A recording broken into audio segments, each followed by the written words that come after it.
I need to write this down before it slips again. Cycle 49 has begun. I saw the words burned into my skin. I didn't want to believe it, but denial doesn't hold up long when the walls around you keep shifting, when the faces in the mirror start writing before you do. The journal told me everything in the last cycle, every failure, every warning, but it never told me how it feels when reality begins to tear at the seams. When I woke up, I wasn't sure which version of the apartment I was in.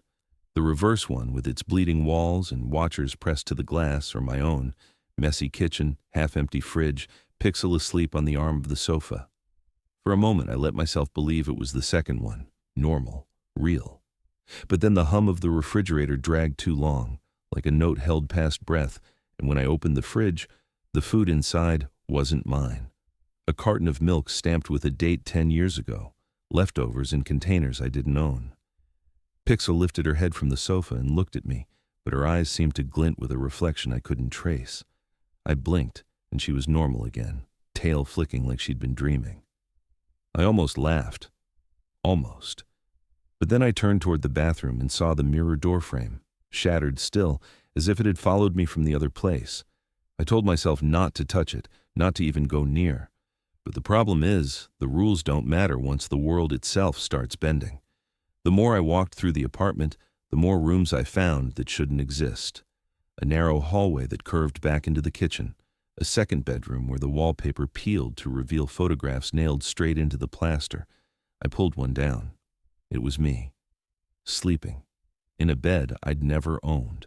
I tried to convince myself it was exhaustion, my mind recycling the last nightmare into the shell of my life. But when I sat down, the chair sagged too far, and I realized it wasn't my chair at all. It was something borrowed, carried over, as though the walls were stitching realities together and couldn't decide which belonged. I keep hearing whispers at the edges of it, not the watchers this time, softer, more personal. They don't chant my name anymore. They say things I half remember, like conversations I should have had but didn't. They call me by names I've never used, dad, husband, words that land in my ears like hooks, tugging at something that doesn't belong to me. I don't know how long I've been in this overlap. Time feels wrong, like clocks tick but refuse to move forward. I tried to sleep, but when I woke, the window showed a street that isn't outside my apartment, a gas station, a flickering neon sign, a place I don't remember visiting, but my chest tightened like nostalgia when I saw it. The journal hasn't opened yet.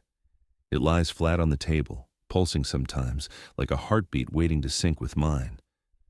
I haven't touched it. Not yet. But I know once I do, new rules will carve themselves into the paper. And I know they'll be worse this time, closer, more personal.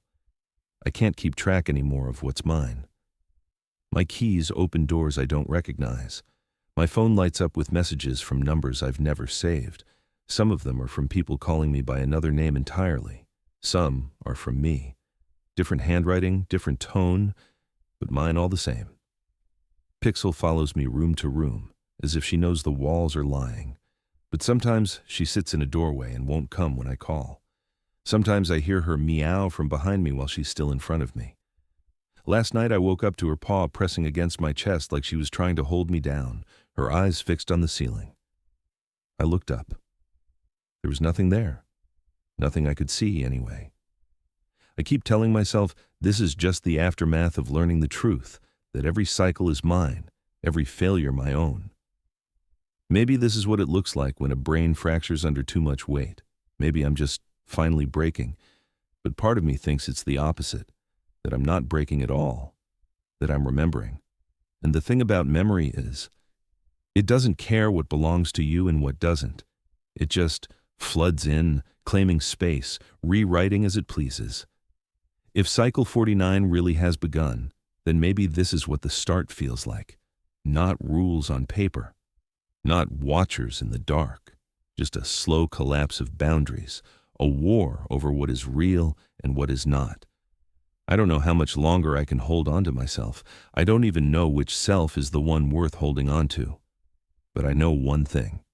The journal is waiting. And once I open it, everything will shift again. I told myself I wouldn't look. I swore it. I thought if I could just leave the journal closed, if I refused to play along, maybe the cycle would lose interest in me. But the cycle doesn't need permission. It doesn't wait for my willpower.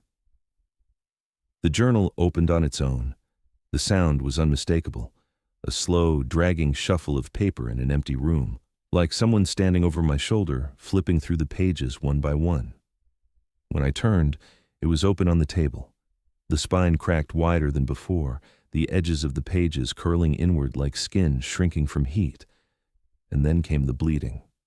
Ink, or something darker, seeped up through the fibers, forming words not in lines but in scars, carved as if from the inside of the paper outward.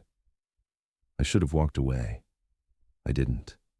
6 new rules, numbered cleanly, with the same cruel precision as the others, only this time they weren't abstract. They weren't about faceless doors or nameless corridors. They were about me, my life, my family. Pixel. Rule 1. Do not pet the cat after 3:33 a.m. It is not her anymore. Pixel sat on the edge of the table, her paw dangerously close to the wet ink. She blinked at me, slow, as though mocking the rule. I felt the weight of routine pressing down on me. How many times had I reached for her in the middle of the night? How many nights had I buried my hand in her fur when I couldn't sleep, convincing myself the world wasn't so empty? I imagined it, the clock glowing 3:33, my hand stretching out, and instead of warmth, I feel something wet, something twitching beneath the skin, fur turning to bristles, spine bending the wrong way, her head lifting with eyes not hers. I yanked my hand back before I'd even moved. Rule 2. If you wake up in a memory that isn't yours, leave before the clock strikes twice. The words felt like they were aimed directly at me. I thought of the fridge filled with food I'd never bought, the gas station glowing outside my window, the photographs nailed into a wall that shouldn't exist. Had I already broken this rule? If so, what had I brought back with me? I imagined waking up in a stranger's life, a family at a dinner table, a job I'd never worked, and realizing too late that I wasn't a guest in their memory.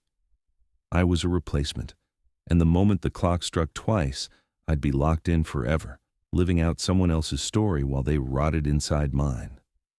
Rule 3. Do not answer when your mother calls. She never lived here. I couldn't breathe when I read it. My mother's voice hasn't reached me in years, not since the day her chest stopped rising in a hospital bed. But the rule made it sound inevitable, like the walls themselves were rehearsing her voice for me. I tried to imagine what it would be like, hearing her call my name from the kitchen, the same gentle lilt, the same warm tone. And I knew, even before it happens, that I would want to answer. I would want to run toward her, to believe in the impossible. But the rule insists she never lived here, which means whoever or whatever calls won't be her. And if I answer, I might not come back. Rule 4. Never finish the journal entry. They feed on endings. The page throbbed when I read this one. It pulsed like a vein, like the words themselves were alive. They feed on endings. My stomach turned cold. Every time I've written my last sentence, every time I've signed my name, was I giving something away? Was I feeding them? And who were they? The watchers, the shadows, the endless Michaels behind the glass? Or something worse, something waiting beyond the pages, mouths open, starving for closure? Suddenly, even this act, writing now, felt dangerous, like one wrong sentence could serve myself up as a meal. Rule 5. If you see yourself eating, do not watch. Do not interfere. It should have been laughable. Eating. What horror could hide in something so small? But the more I thought about it, the more sick I felt. I pictured myself stumbling into the kitchen and seeing me, sitting in the dark, chewing slowly. What would I be eating? Bread, maybe. Or raw meat, blood dripping down my chin. Or worse, something that looked human, something that looked familiar. And the rule wasn't about stopping me. It was about not watching. As though the act of observing it would bind me to it, as though I'd sit there forever, locked eye to eye with myself until I couldn't tell which one of us was real. Rule 6. At sunrise, you must choose. Burn the mirror or burn the cat. I couldn't read it twice. My throat closed the first time. I slammed the book shut, but the words had already dug their claws in. Burn the mirror, the portal, the record, the thing that shows me what I refuse to see.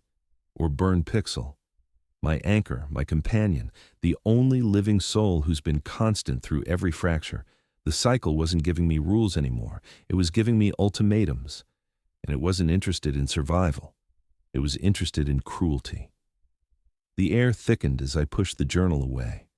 The lights dimmed on their own, shadows deepening in the corners of the room. Pixel jumped down, her paws silent on the floor, and sat in the doorway, tail curling like punctuation. She stared at me, eyes unblinking, as if she'd read the page, too. I whispered her name.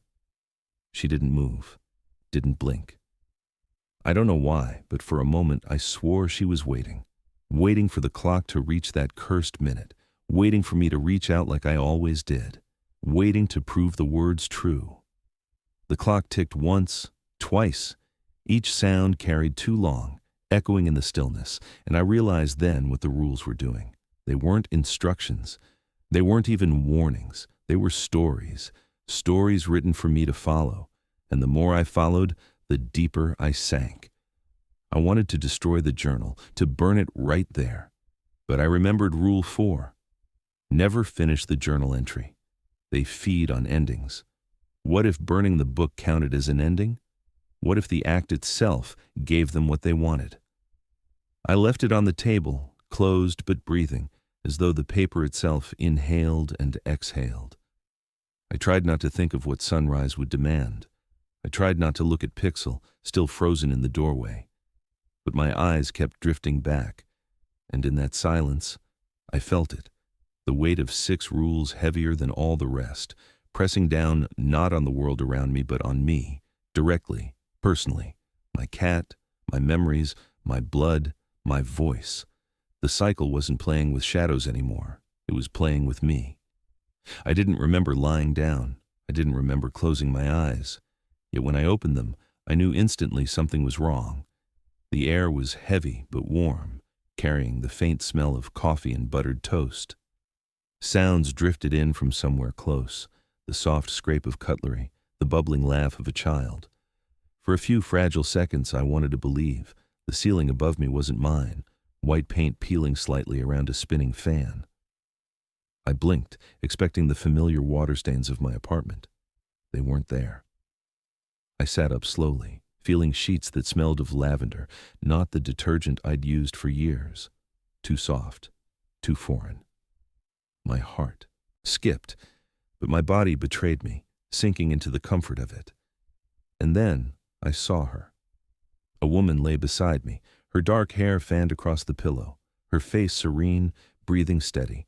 Her hand rested across my chest as though she had always belonged there. I didn't know her. I had never seen her. But a ring on her finger glittered faintly, and when I looked at my own hand, I almost screamed. A gold band pressed tight against my skin, cutting faint crescents into the flesh. Married. My mind screamed wrong, but my body whispered familiar. A child's voice carried from down the hall, bright and careless. "Dad, come on!" Tiny feet pattered against hardwood floors. The sound didn't just hit my ears, it curled into my chest like a hook.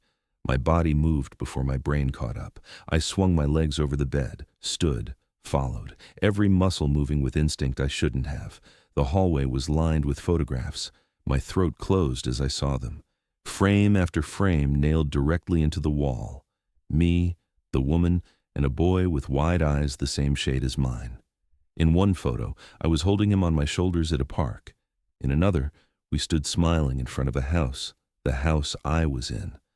My own smile looked too real, too at ease, too genuine to ever have been faked. The boy ran toward me, laughter spilling from him, and wrapped his arms around my legs. His warmth was undeniable. "Dad!" The word echoed like a bell inside my skull. My knees buckled, every instinct screaming to hold him, to claim him. I almost whispered his name, though I didn't know it, and then I heard it. The clock. A steady, dragging tick from the kitchen, louder than it should have been. It seeped through the walls, vibrating in my bones. I remembered Rule 2. If you wake up in a memory that isn't yours, leave before the clock strikes twice. My pulse thundered. I followed the boy into the kitchen. Sunlight streamed through lace curtains, painting everything golden. Breakfast waited on the table, eggs, toast, steaming coffee. The woman moved gracefully between stove and counter, humming softly. She turned to me and smiled like she had for years, kissing my cheek. "Eat before it gets cold," she said. Her voice was gentle, familiar in a way that made my eyes burn. For a split second, I believed. For a split second, I wanted nothing more than to sit, to eat, to stop fighting. Pixel meowed from the counter. Relief surged until I really looked. Her fur was darker, patchier, her eyes too wide, her pupils sliding sideways like oil. She stared straight at me, her tongue curling unnaturally as though tasting the air. The clock ticked once, the sound cut through me like a blade. I stared at the breakfast. The eggs moved, not scrambled, pulsing. Translucent whites stretched, thin veins spreading like spider webs, twitching in rhythm with my own pulse. The toast bled when the butter knife cut it, thick red soaking into the bread. The steam rising from the coffee wasn't steam at all. It smelled of iron, of copper, of something left too long in a morgue. My stomach lurched. The boy tugged at my sleeve. "Dad, sit down. You're making Mom sad." His voice cracked at the edges, something insectile buzzing beneath it. The woman's humming faltered, her head tilting unnaturally far as she smiled wider. "Sit," she repeated, her voice splitting, two tones speaking at once. The clock ticked again. I didn't wait. I shoved past them, stumbling down the hallway as their voices rose, bending, stretching, not human anymore. The boy's laugh became a screech, nails dragging across glass. The woman's voice twisted into a guttural chant, syllables breaking apart like bones. The photographs on the walls melted as I passed, smiles stretched into gaping mouths, eyes hollowing into pits. In one frame, my duplicate turned his head to look directly at me, mouth moving though no sound came. His lips shaped words I couldn't deny. "Stay. This is yours now." The clock's second strike hit like thunder.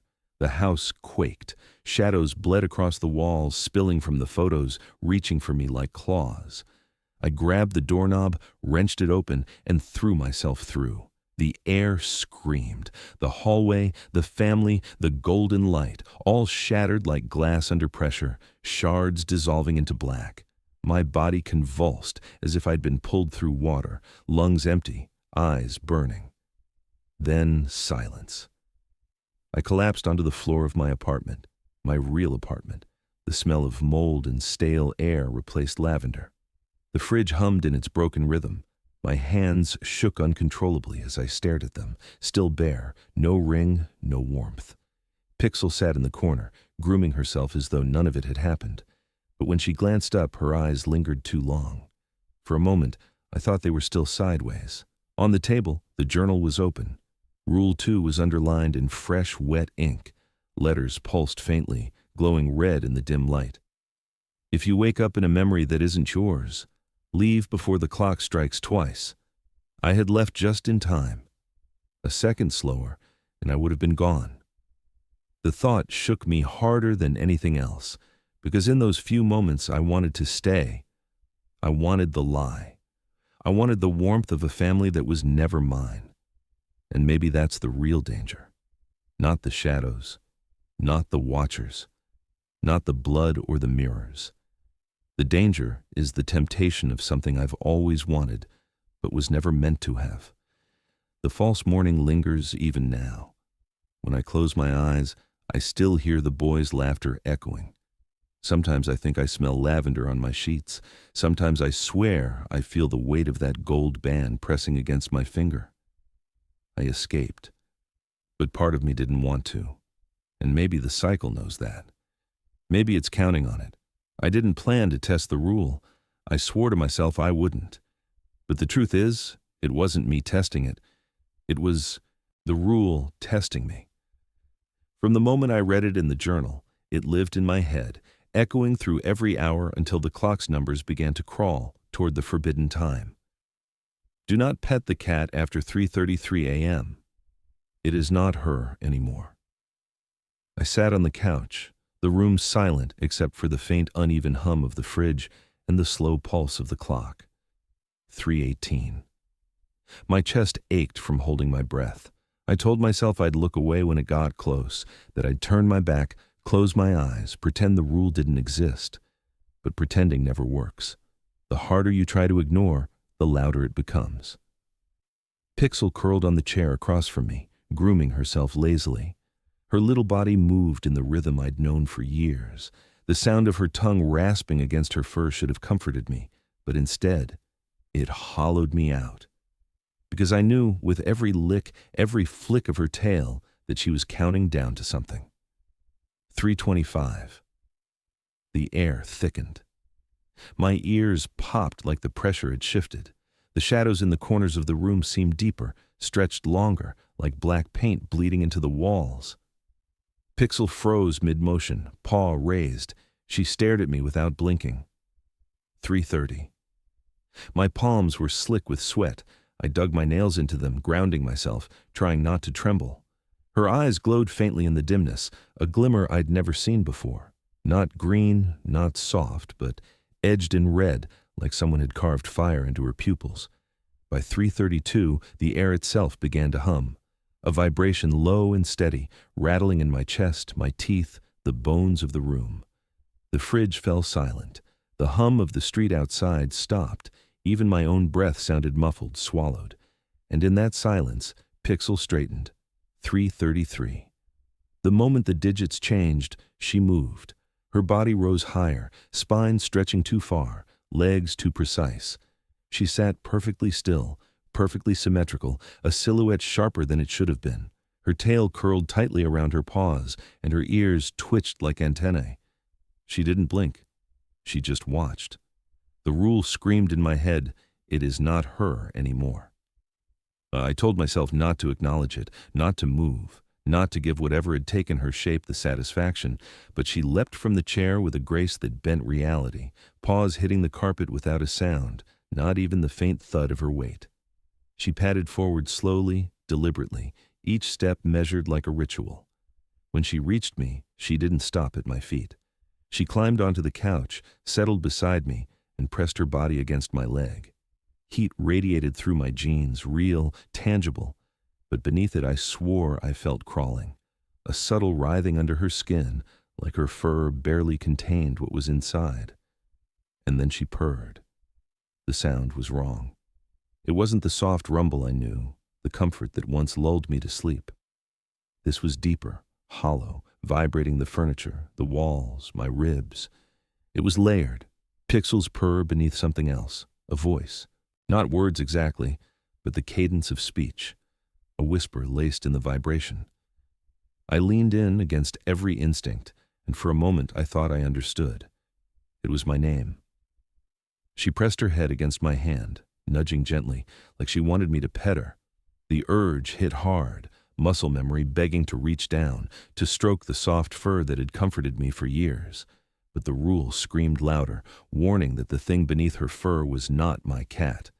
Her head tilted back, her mouth parting, and she spoke.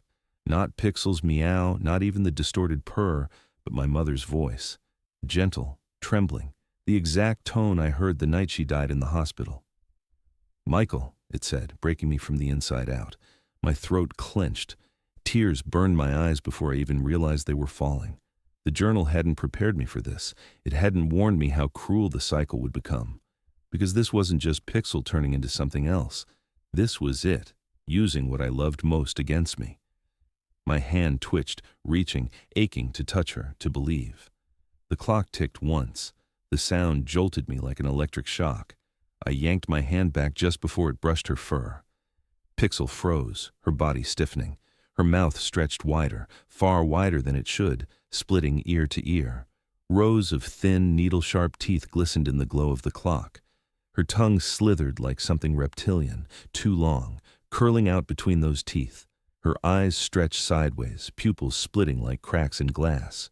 She hissed, and the sound wasn't a hiss at all. It was a scream, layered with voices, dozens, hundreds, some mine, some strangers, some I almost recognized, all wailing at once.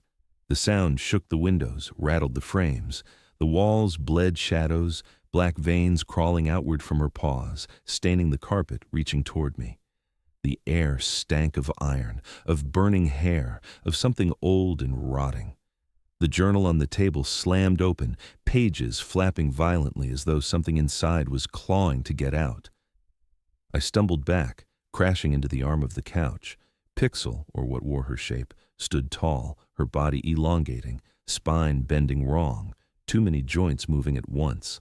But she didn't lunge, she didn't attack, she just stood there, grinning with those impossible teeth, watching me with eyes that no longer belonged to her. 3:34. The clock clicked, and everything stopped. The shadows froze, then receded. The hiss faded. Her body shivered violently, shrinking, cracking back into place. And then, she was Pixel again, just Pixel. Soft fur, small paws, a sleepy blink as she curled back into her chair and yawned. I stood there trembling, my entire body shaking, unsure if I was still alive. The silence after was unbearable, heavier than the noise, because I knew without doubt she hadn't gone anywhere. The thing inside her hadn't left. It had just gone quiet, waiting for the next 3:33. I didn't sleep, didn't dare blink. I watched her until dawn, every second stretched into eternity. She looked so innocent, so unchanged. But when the first light of morning crept through the blinds, I swore I saw her smile in her sleep.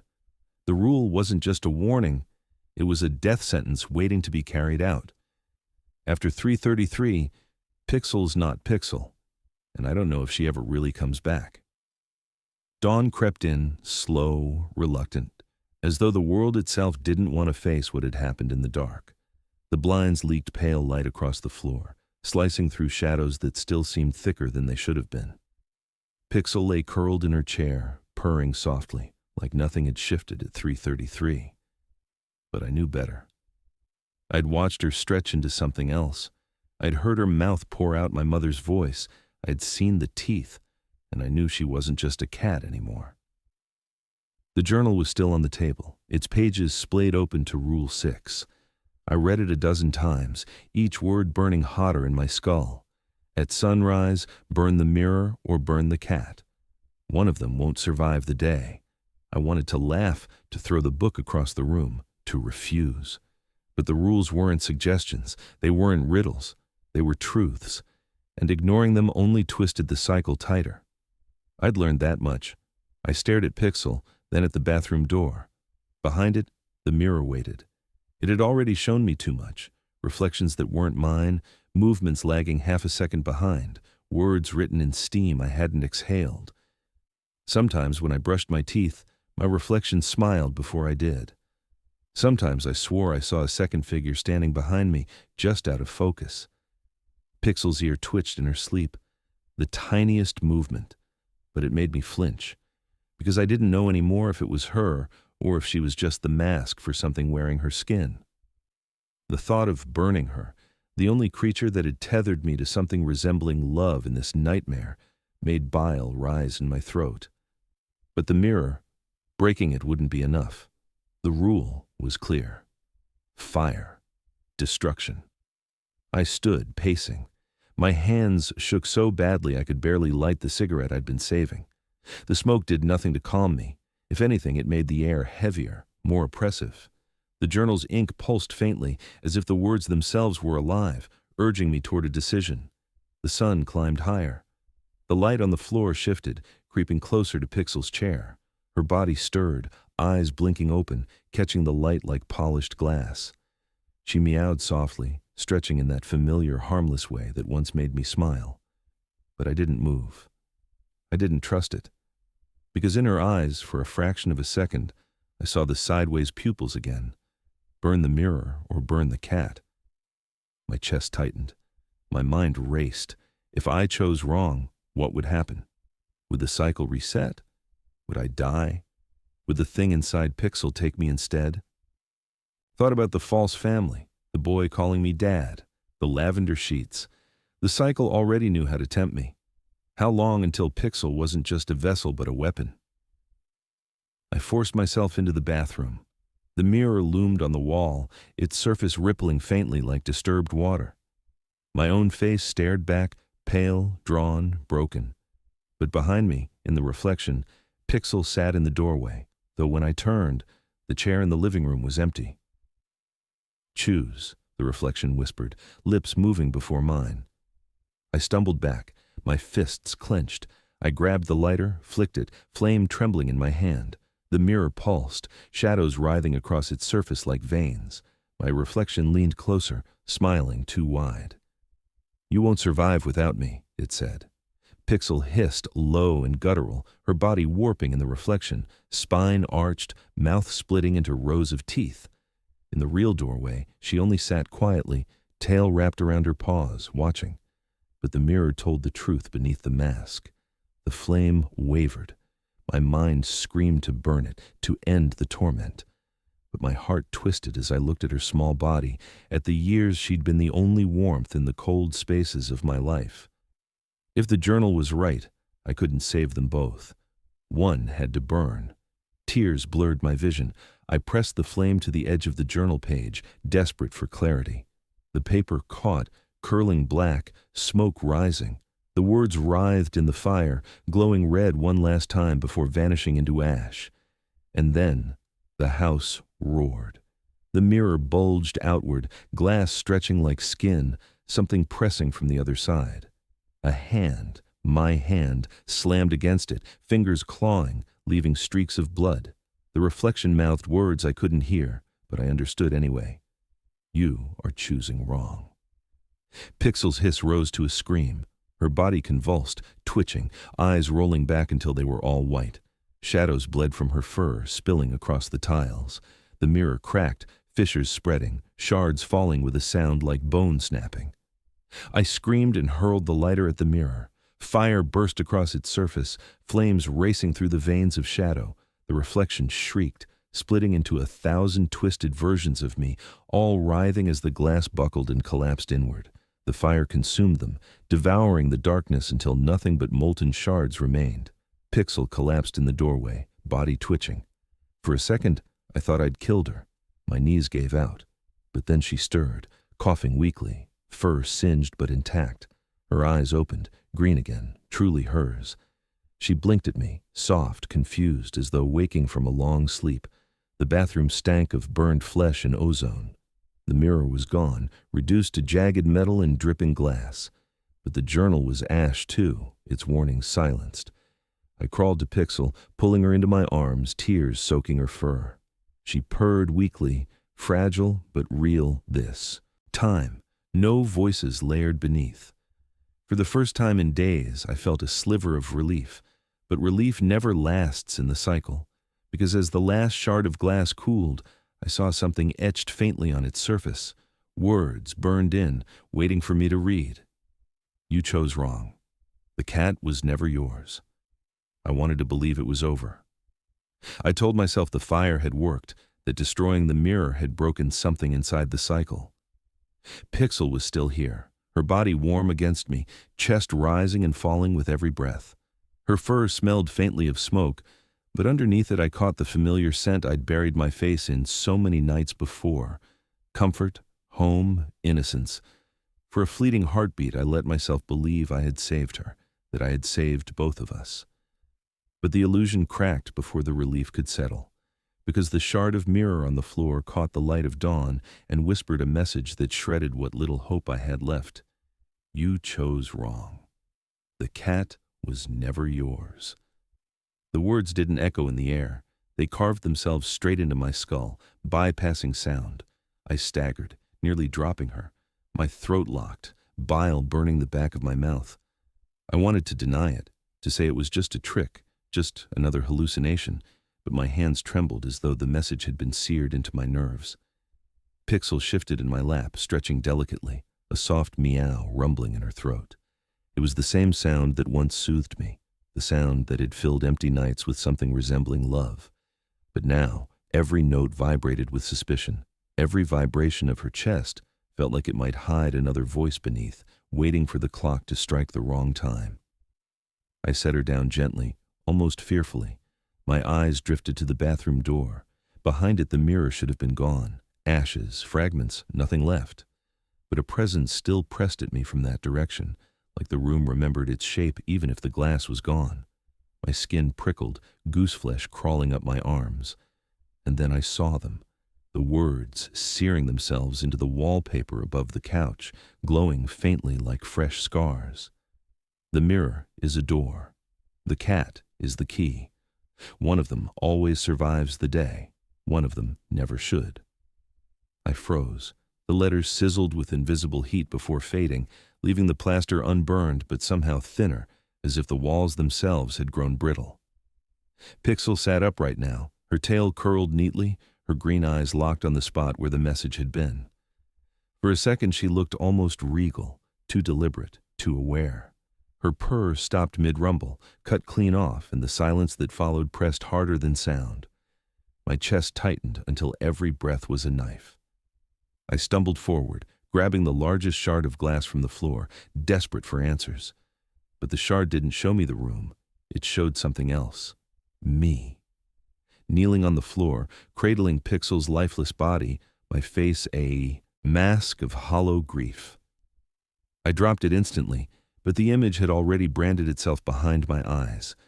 Another shard glittered, and though I didn't want to, I looked. This one showed me shoving her small body into the sink, fire eating her fur while smoke filled the motel room. In a third shard, the chair was empty, the journal untouched, like none of this had happened at all. Each shard showed a different future. Each ended the same way. She was gone, and I was alone. My knees buckled. I gripped the table for balance, but my hand slipped, slick with sweat. My pulse hammered so loudly I couldn't hear my own breath. And then the worst realization came. The clock on the wall wasn't moving. The second hand trembled at the edge of 7:59, twitching, never advancing. The cycle hadn't ended. It had paused, waiting. For me. Pixel leapt gracefully from the couch and padded across the carpet. Her paws made no sound, not even the faint thud of weight. She stopped beside one shard, the largest, and stared into it. I followed her gaze despite myself. In the reflection, she wasn't a cat. She was a figure, tall and crooked, with too many joints bending at impossible angles. Sideways pupils carved down her face, staring into mine with infinite patience. Her mouth split wide, teeth stretching into a grin that had no warmth. But when I looked down at the floor, she was just Pixel again, sitting quietly, her tail twitching. My mind screamed two truths at once. She was my cat, and she was not my cat. Both realities pressed into me until I thought my skull would split. Tears welled. My lips trembled. The weight of choice crushed me. All this time I thought the rules were lifelines, instructions to keep me alive. But they weren't. They were maintenance orders, pieces of a machine designed not to save me, but to keep me circling inside it, forever. And Pixel wasn't my companion. She was the anchor, the thing that held me here. The journal was ash, but new words seared into the air, whispering from the corners of the room like insects, buzzing in unison. Cycle 50. Subject MB shows resistance, anchor compromised, correction required. The voice came from everywhere and nowhere, but I realized with horror that its vibration was centered in Pixel's chest. Her throat pulsed, carrying the report outward as though she were the mouthpiece of something larger, something infinite. I staggered back, shouting her name, begging her to stop. My voice cracked into sobs. "You're all I have left," I choked. "Don't do this." Her head tilted slowly, eerily human. Her mouth opened, but no meow came. Instead, my own voice spilled out of her body, a perfect echo of the words I had read in the shards. "You chose wrong. The cat was never yours." My knees hit the floor. The room pulsed with a low hum, shadows stretching, ceiling breathing. The shard split in two with a deafening crack, and for a heartbeat I saw myself on both sides, one Michael holding a Bauchi dead cat, the other clutching a journal, both screaming soundlessly. The clock ticked once, and the second hand finally snapped forward. 8 o'clock. Darkness swallowed me whole. When my eyes opened, I was back on the couch. Pixel purred softly in my lap, her fur warm, her eyes soft and green. The journal lay closed on the table, whole again, no ash, no fire. The mirror stood flawless in the bathroom, and the clock on the wall read 11:15 p.m., the exact minute the motel rules had told me the neon sign must be turned off. But now there was something new. On the journal's cover, burned deep into the leather in letters I didn't remember writing, was a single rule I knew would never let me rest. Do not trust the cat. She is the cycle, is the Eid of an